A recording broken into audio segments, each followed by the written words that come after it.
Te adoramos, te adoramos.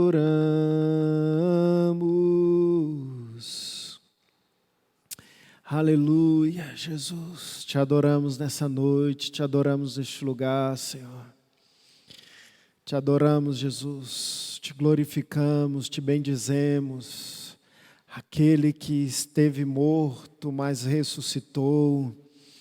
Aquele que esteve morto, mas ressuscitou e vive para todo sempre, vive para sempre e reina em nossas vidas, nos nossos corações, em nossas famílias, em nossa cidade. Em nome de Jesus, Tu reina nesta nação, Senhor Jesus. Te louvamos, te adoramos, te glorificamos. Obrigado porque recebemos o Espírito de Deus através da promessa. Aleluia! Ao qual clamamos, Abba, Pai. Abba, Pai. Paizinho, um Deus conosco, um Deus presente, Emanuel.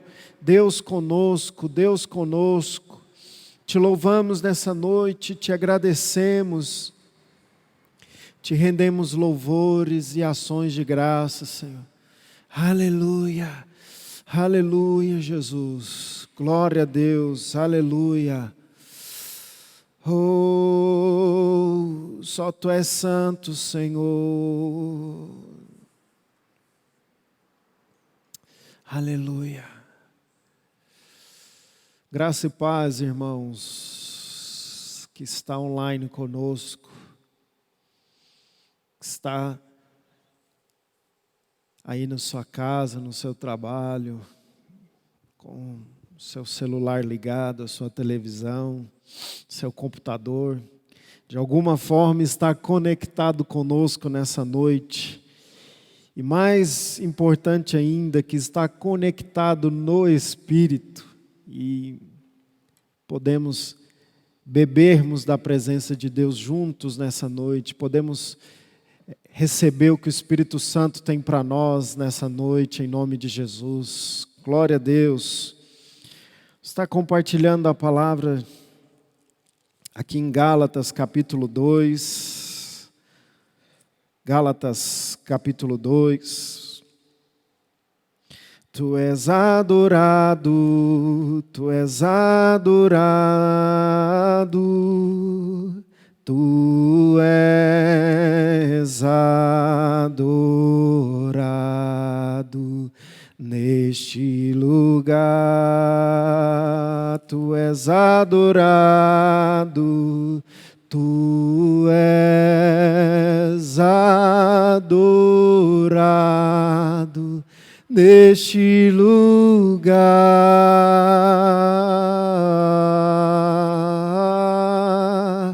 Tu és adorado neste lugar. Aleluia, sim, Jesus, Tu és. Gálatas capítulo 2,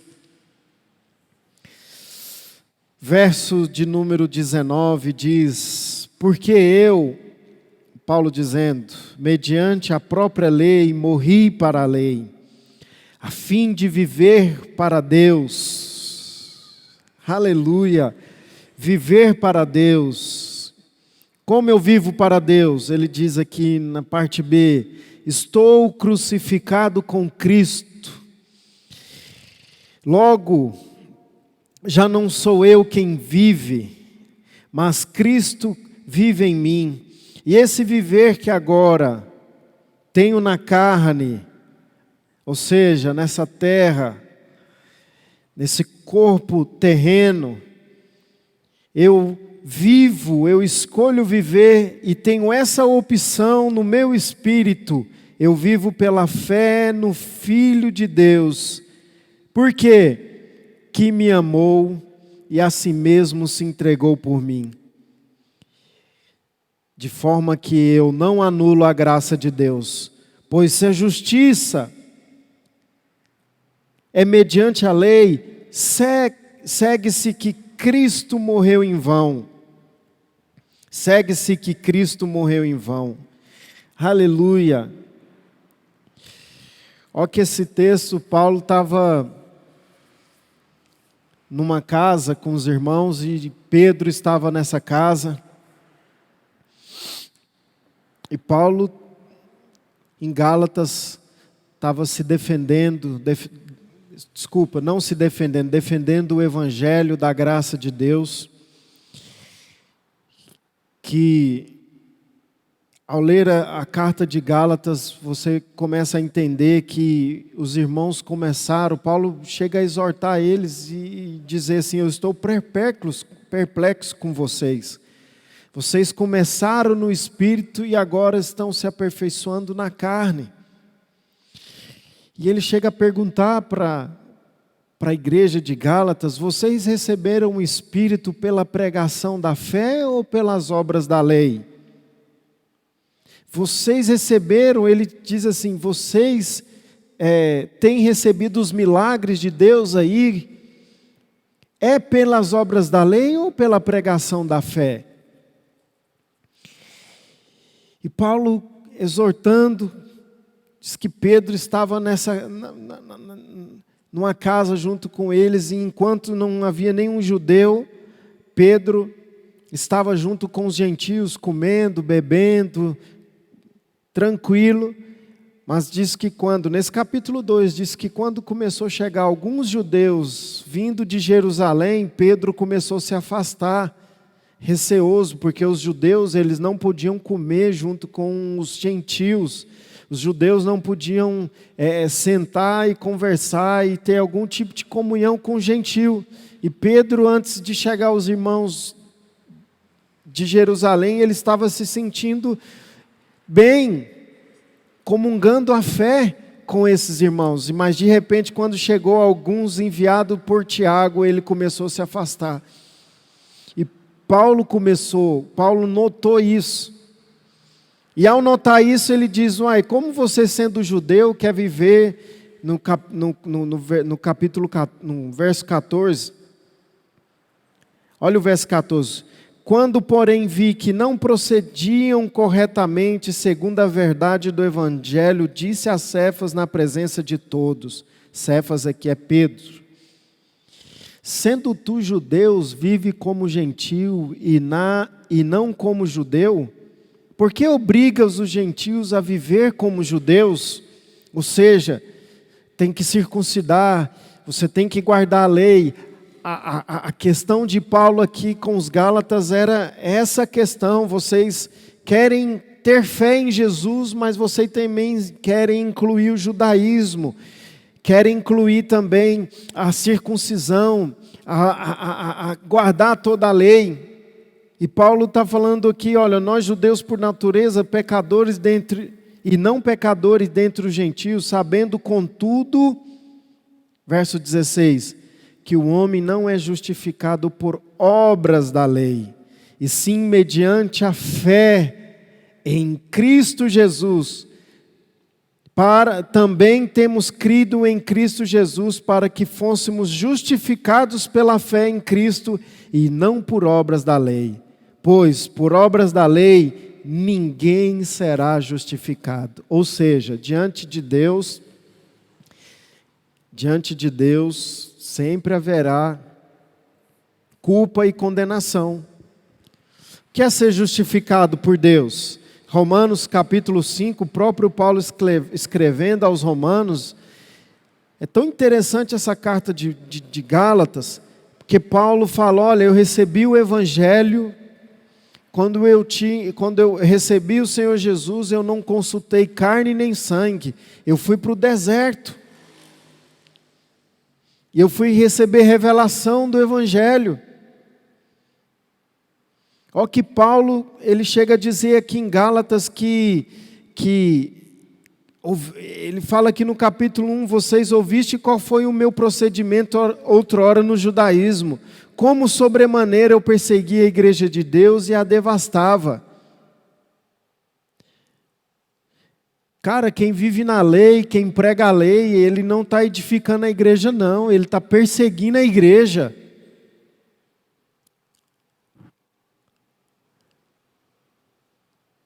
Ele está perseguindo a igreja, ele não está edificando. Paulo está dizendo aqui, eu persegui a igreja e a devastava. E na minha nação, quanto ao judaísmo, avantajava-me a muitos da minha idade. Se você pensa que você tem alguma vantagem sobre alguém, olha o que Paulo está dizendo, eu avantajava-me, eu era extremamente zeloso. Eu era extremamente zeloso das tradições do meu pai, dos nossos pais, dos meus pais. Olha o verso 15. Quando, porém, ao que me separou antes de eu nascer e me chamou pela sua graça, aprove revelar seu Filho em mim, para que eu pregasse entre os gentios sem detença. Não consultei carne nem sangue. Então Paulo está dizendo aqui, olha, eu era zeloso, eu devastava a igreja, eu perseguia a igreja, mas aprove a Deus revelar o seu Filho em mim. Porque quando você tem uma revelação do Filho de Deus, quando você tem uma revelação de Jesus, a sua obra consumada na cruz, o seu feito, a sua obra completa e terminada na cruz do Calvário. Querido, você entra no descanso de Deus, você entra na justificação de Deus, você entra no perdão de Deus. Então, com isso, você entra em Gálatas capítulo 2, versículo 19, que diz, já não vivo eu. Já não vivo eu, já não sou eu quem vivo, mas Cristo vive em mim. E o fato de Cristo viver em mim, o fato de Cristo viver em você, querido, nós temos uma vantagem. Não podemos dizer que nós não temos uma vantagem com aqueles que ainda Cristo não vive neles. Nós temos uma vantagem em Deus, uma vantagem por crer em Jesus, de andar guardado, de andar em cura divina, de andar na prosperidade divina, de andar no amor de Deus, de andar em compreender as verdades de Deus. Sabe tudo isso porque Paulo está dizendo que nós recebemos o Espírito de Deus. Nós recebemos o selo da promessa. Você vai lendo o decorrente dessa carta de Gálatas, você vai ver Paulo dizendo, olha, através da pregação da fé, vocês receberam o Espírito de Deus.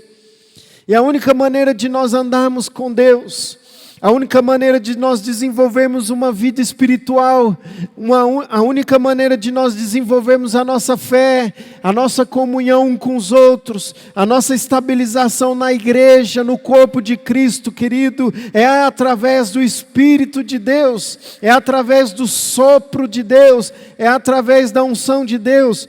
João, na primeira carta dele, que ele escreveu, ele diz que a unção de Deus, a unção que foi dada, ela permanece em vós.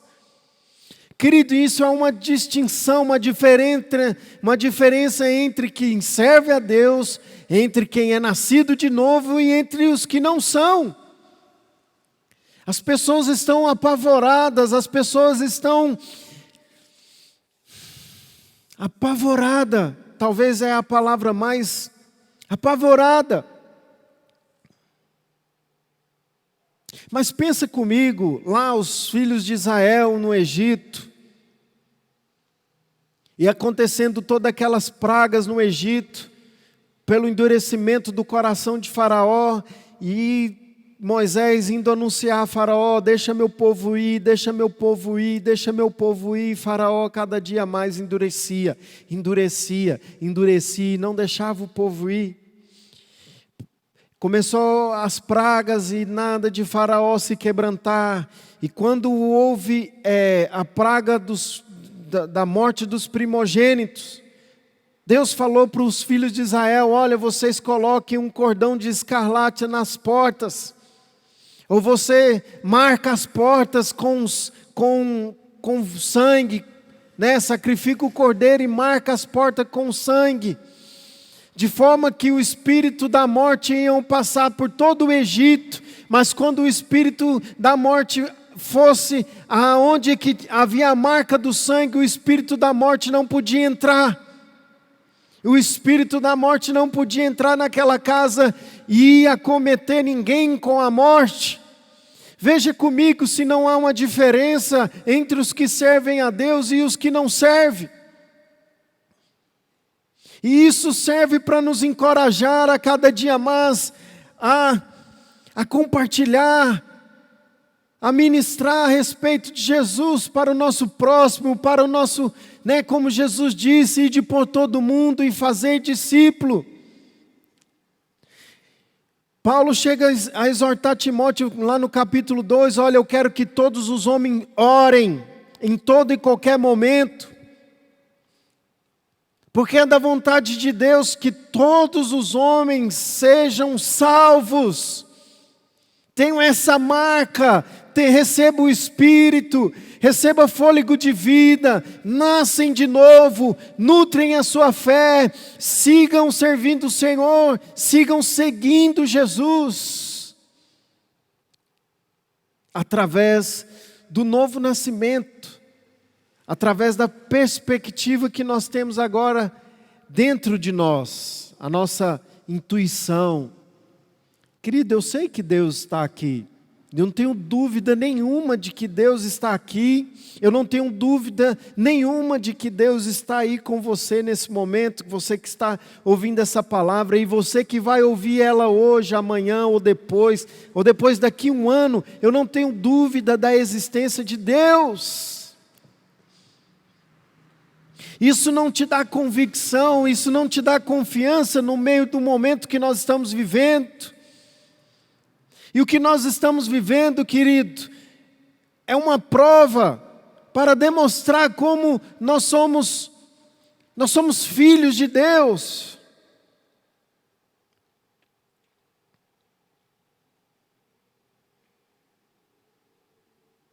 Nós somos filhos, e porque somos filhos, nós somos herdeiros. Ontem eu estava conversando com uma pessoa, uma irmã, eu fiquei assim maravilhado, porque ela estava me contando que ela tem a família dela e o avô dela morreu há alguns anos atrás. E após o avô dela morrer, um avô escreveu um testamento e um tio ficou responsável por todo esse testamento e não anunciou para os outros irmãos, são 9 irmãos. E não anunciou para os outros irmãos que o pai havia deixado uma promessa, que o pai havia deixado um testamento, que o pai havia deixado uma herança. O irmão não avisou, escondeu para ele, Diogo, escondeu só para ele. E é muito grande o patrimônio, e ninguém sabia que o avô tinha esse patrimônio. Agora há pouco, esses dias, é uma família rica. Há pouco, agora esses dias, o nome dos 9 filhos foi negativado. Porque o filho que ficou cuidando do testamento faleceu há 2 anos, mas também não tinha falado para ninguém. Ele vendeu uma parte da fazenda e aí não fez a escritura. E a pessoa que comprou a fazenda entrou na justiça para reaver a escritura. E foi quando os filhos foram comunicados e o nome negativado. E por causa disso eles todos descobriram que eles tinham uma herança enorme, um patrimônio enorme. Quantos filhos de Deus, queridos, quantos filhos de Deus não sabe, não tem consciência, não sabe dentro de si da herança que eles têm em Deus, por ser filho de Deus, por ser herdeiro de Deus em Cristo Jesus. Paulo chega a dizer aqui em Gálatas que nós somos herdeiro da mesma herança do nosso pai Abraão. Ele chega a dizer, nós que somos da fé, que somos filhos de Abraão. Talvez na nossa cabeça brasileira nós passamos desapercebido algumas coisas porque Abraão para os judeus é um motivo de firmeza. Não, temos por pai. Quando Jesus estava pregando no templo, ele disse, olha, se vocês não nascerem de novo, não. Ele não, quer dizer, Jesus não, João Batista. João Batista pregando arrependimento, os judeus chegavam neles, os fariseus, não, nós temos por pai Abraão. Porque ser filho de Abraão é filho de uma promessa que Deus fez há muitos anos a Abraão. Porque bendita será todas as nações da terra, Paulo diz aqui, todas as famílias da terra serão benditas. Quer uma promessa maior do que essa? De ser bendito, de ser abençoado, de ser como Isaac, que no momento de fome, de escassez na terra que ele vivia, o homem prosperou na terra de escassez. Querido, nesse momento não é o momento de nós nos empobrecermos, não é o momento de nós temermos pela pobreza, pela falta, como a mídia tem pregado. Os filhos de Deus, é inverso. É nesse momento que nós prosperamos, é nesse momento onde nós temos para abençoar. E assim que os primogênitos de todo o Egito foram mortos, e eles começaram a caminhar, ir para o deserto, ir para a terra que Deus prometeu para eles, a Bíblia diz que o povo de Israel, o povo do Egito, começou a dar a eles ouro. Eles saíram de lá, irmãos, eles não saíram de lá pobres. Eles eram escravos. Lá no Egito eles eram escravos. Eles estavam subjugados à servidão, à escravidão, trabalhar dia e noite para construir um império para Faraó.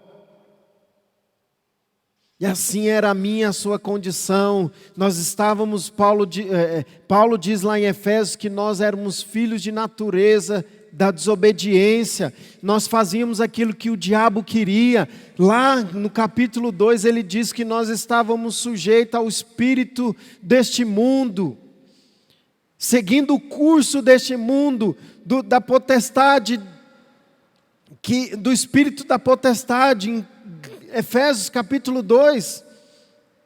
Querido, não, mas Deus sendo rico em misericórdia, capítulo 2, versículo 4, com o seu amor que nos amou, nos deu vida juntamente com Cristo Jesus. Não é um momento de nós morrermos, é um momento de nós vivermos. Paulo disse, olha, já estou crucificado com Cristo, já não vivo eu, porque mediante a lei eu morri para a própria lei, a fim de viver para Deus. Viva para Deus, viva para Deus. De fato, seja encorajado nessa noite sim a morrer para o mundo. Paulo diz aqui em Gálatas, eu estou crucificado para o mundo e o mundo para mim. Quando Judas veio beijar Jesus para trair, Jesus disse, olha, o príncipe deste mundo já vem. O príncipe desse mundo já vem, e eu não tenho nada com ele.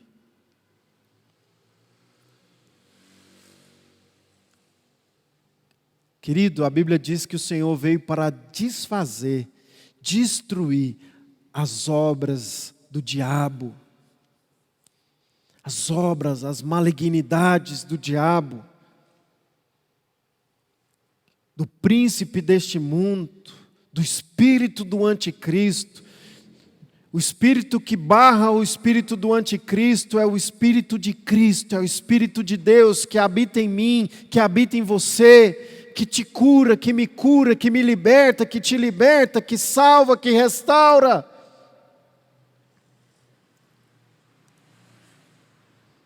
Então não é tempo de nós baixarmos a nossa espada, não é tempo de nós baixarmos a guarda, não é tempo de baixar o escudo, pelo contrário. Revestivos de toda a armadura de Deus, para que possais resistir o dia mau. E havendo resistido tudo, ficais, pois, firme.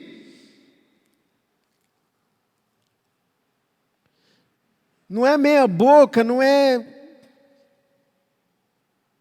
Lá em Apocalipse 3:20, Jesus diz para a igreja de Laodiceia: olha, vocês não é quente e nem frio.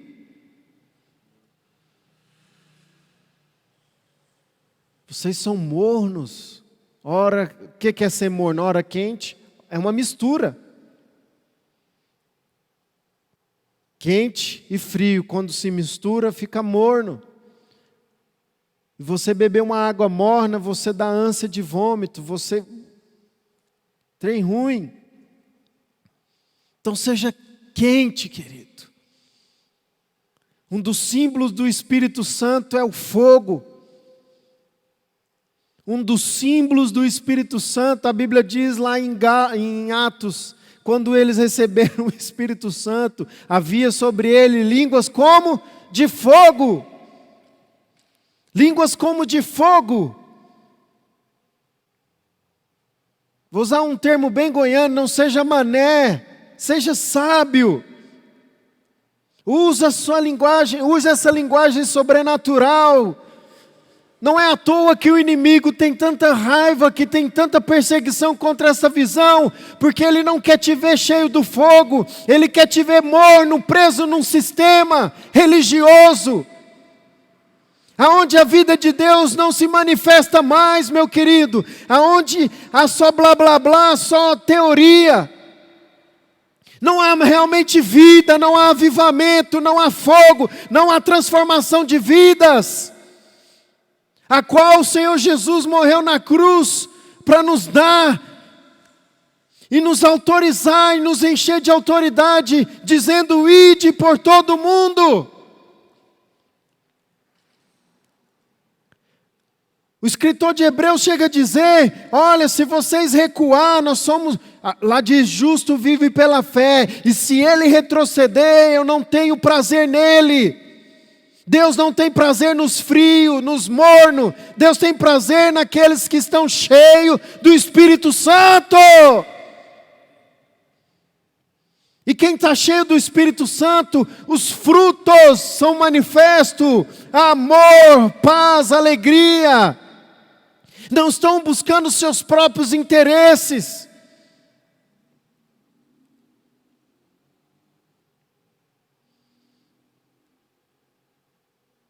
Eles estão atentos.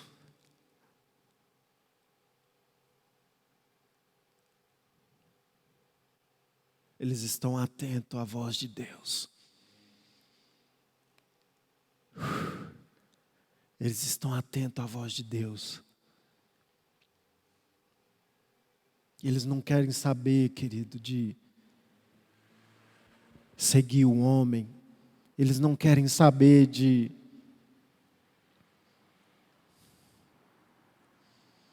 Isso tudo que eu disse, tudo através da fé. Paulo diz lá para os Coríntios: eu criei, por isso falei. Eu criei, por isso falei. Eu não quero falar de mim mesmo, não quero viver para mim mesmo, querido.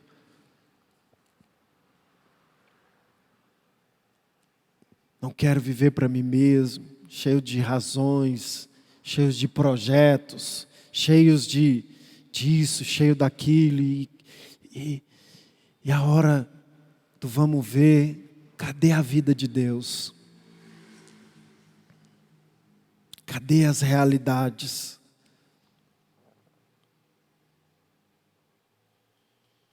Isso tudo através da graça da misericórdia. Por isso que o tempo, a Bíblia diz lá em Hebreus, que o tempo oportuno é hoje. Se você, no seu discernimento, há alguma área na sua vida, na minha vida, estiver morno, querido, que o Espírito me aqueça nessa noite, que o Espírito me enche do fogo de Deus. E aonde há galho seco seja removido, porque a Bíblia diz que aquele que dá fruto, o Senhor poda, para que dê mais fruto. Você precisa estar tão ligado com a voz de Deus, porque você pensa assim, na hora da poda vir, nossa, acabou, meu Deus. Não, querido. A poda significa para que dê mais fruto, mais fruto. E Jesus disse, e o vosso fruto permaneça. Nisto, Jesus disse, nisso é glorificado o meu Pai, em que deis muito fruto, e o vosso fruto permaneça. Frutos está ligado à árvore que você está ligado, da árvore que você alimenta. O que é que você tem se alimentado, meu irmão? O que é que você tem se alimentado, minha irmã? Isso vai nascer, isso vai dar fruto. Paulo lá em Romanos capítulo 8 diz que aquele que se pende para a carne, colhe corrupção. Colhe corrupção. Mas aquele que tem o penhor para o Espírito, colhe vida e paz. Vida e paz. Querido, Deus não tem outro projeto para a nossa vida, a não ser nos dar vida e paz. Vida e vida com abundância, vida plena. Vida plena.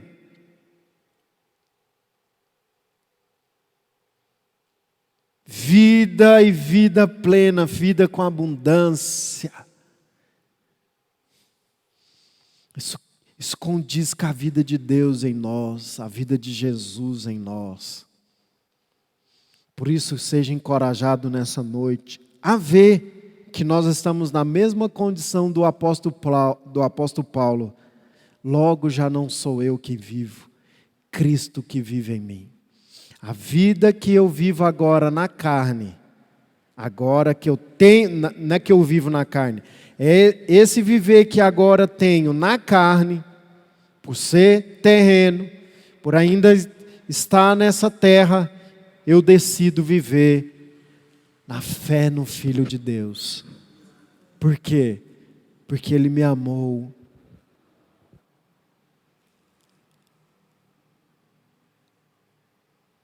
Não duvide, momento nenhum, do amor de Deus por você. Ei, pai de família, você é amado por Deus. Você não está só. Jesus diz lá em Hebreus que jamais te deixarei e nunca te desampararei.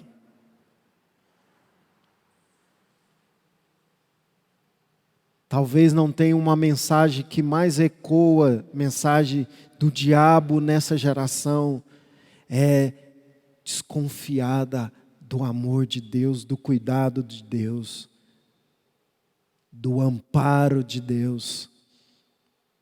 Porque nós estamos vivendo numa geração de pessoas que sabem fazer, pessoas criativas, empreendedoras, pessoas ativas, pessoas, e cada dia mais desenvolvimento humano.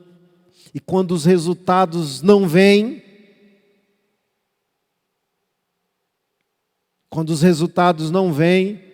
eles não põem a culpa em si mesmos, eles começam, cadê Deus nessa hora?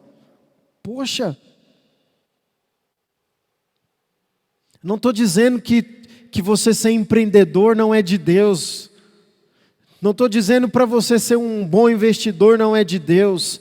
Não estou dizendo que Deus não tem prosperidade. Deus tem muita prosperidade. Mas coloque Deus em primeiro lugar na sua vida. Coloque Deus nos seus projetos. Coloque Deus nos seus negócios. É muito bonito falar de José e como José prosperou, mas a Bíblia diz que o Senhor era com José.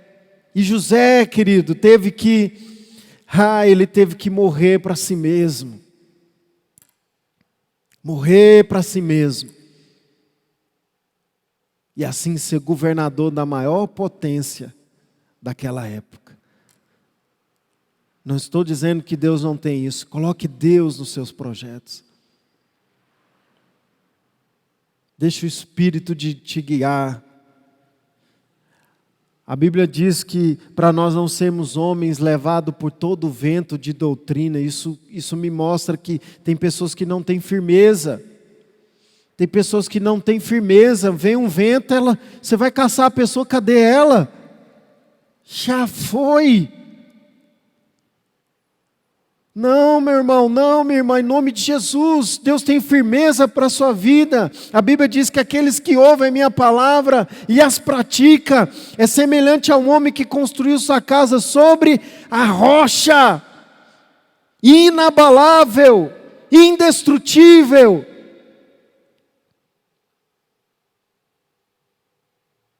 Isso é ser uma pessoa que tem um caráter aprovado por Deus, madura. Como o apóstolo Heber vive falando aqui, que não está mais com a chupeta na boca, com a mamadeira na boca. Já desistiu disso muitos anos, muito tempo. Não luta pela capa, não luta pela túnica, querido, não luta. Não, a pessoa já está andando a segunda milha. Já deu a capa, já deu a túnica, já virou a face. Já virou a face. Jesus chegou a falar: se bater numa face, vira o outro lado. Meu Deus, que espírito de maturidade é esse? Que unção de Deus é essa? Que faz com que nós não nos ofendemos de maneira nenhuma. Faz com que nós não revidamos de maneira nenhuma. Faz com que nós simplesmente seguimos o que Deus está dizendo, seguimos o que Deus está falando, seguimos o nosso caminho em Deus.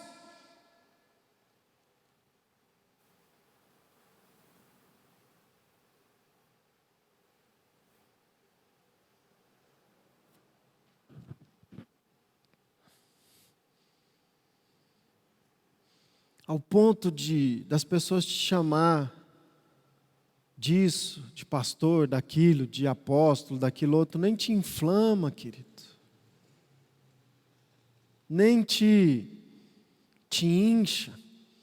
Porque Paulo diz que os apóstolos, parece que Deus colocou eles lá no fim do porão, lá no navio aonde ninguém vê. Aonde a água pega primeiro é neles. Paulo chega a falar: vocês são ricos e nós somos pobres. Primeiro aos Coríntios.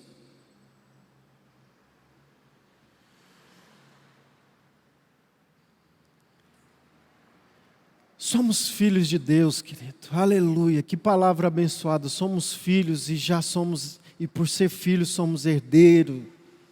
Justificados, pois, pela fé, temos paz com Deus. Aleluia, aleluia. Deus abençoe sua vida, Deus abençoe sua casa, Deus abençoe seus negócios. Em nome de Jesus, durante essa semana, amanhã nós vamos ter ministração de novo. Na quarta nós vamos estar aqui novamente para compartilhar com você a vida de Deus, compartilhar a palavra de Deus e juntos seguimos sem desistir desse caminho que Deus nos chamou para trilhar, querido. Em nome de Jesus, graça e paz.